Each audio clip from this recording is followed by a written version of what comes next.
Whistle మోత తమిళనాట ప్రతిధ్వనించింది. ప్రముఖ సినీ నటుడు విజయ్ స్థాపించిన టీవీకే అతిపెద్ద పార్టీగా అవతరించింది.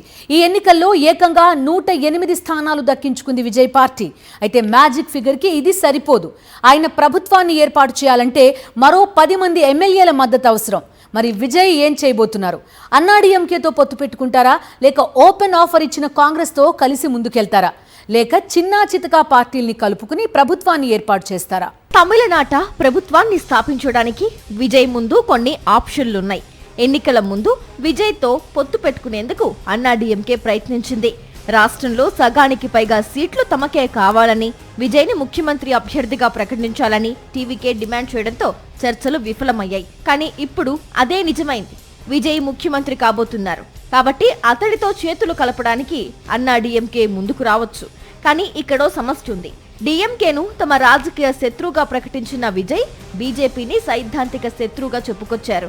కాబట్టి అన్నాడీఎంకేతో పొత్తు పెట్టుకోవాలంటే ఎన్డీఏ కూటమిలో ఉన్న బీజేపీని వదులుకోవాలనే కండిషన్ పెట్టొచ్చు. దీనికి అన్నాడీఎంకే అంగీకరించినప్పటికీ విజయ్కి ఓ సమస్య ఉంది. అన్నాడీఎంకేతో పొత్తు పెట్టుకుంటే తిరిగి పాత రాజకీయాల్నే విజయ్ రిపీట్ చేస్తున్నాడనే ముద్ర పడుతుంది. పైగా 47 మంది ఎమ్మెల్యేలున్న అన్నాడీఎంకే కొత్తగా రాజకీయాల్లోకి వచ్చిన టీవీకే ఎమ్మెల్యేల్ని అన్ని విధాలుగా డామినేట్ చేసే ప్రమాదము ఉంది.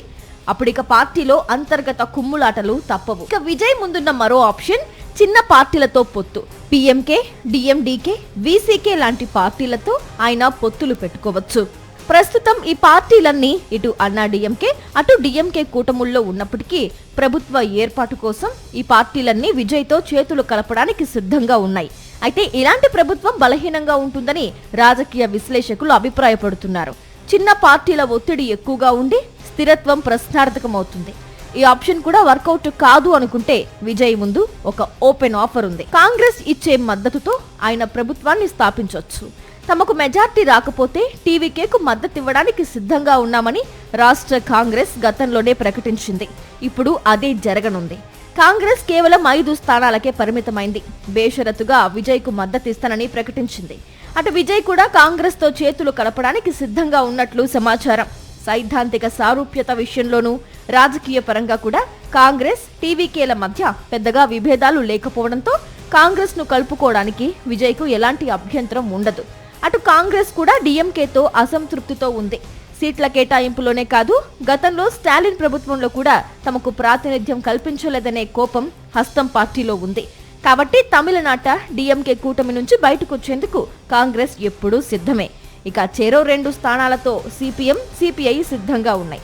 అటు డిఎండీకే కూడా విజయ్కు మద్దతిచ్చేందుకు రెడీగా ఉంది. కాబట్టి కాంగ్రెస్, కమ్యూనిస్టులతో పాటు మరికొన్ని చిన్న పార్టీలతో కలిసి విజయ్ ప్రభుత్వాన్ని స్థాపించే అవకాశం ఉన్నట్టు తెలుస్తోంది.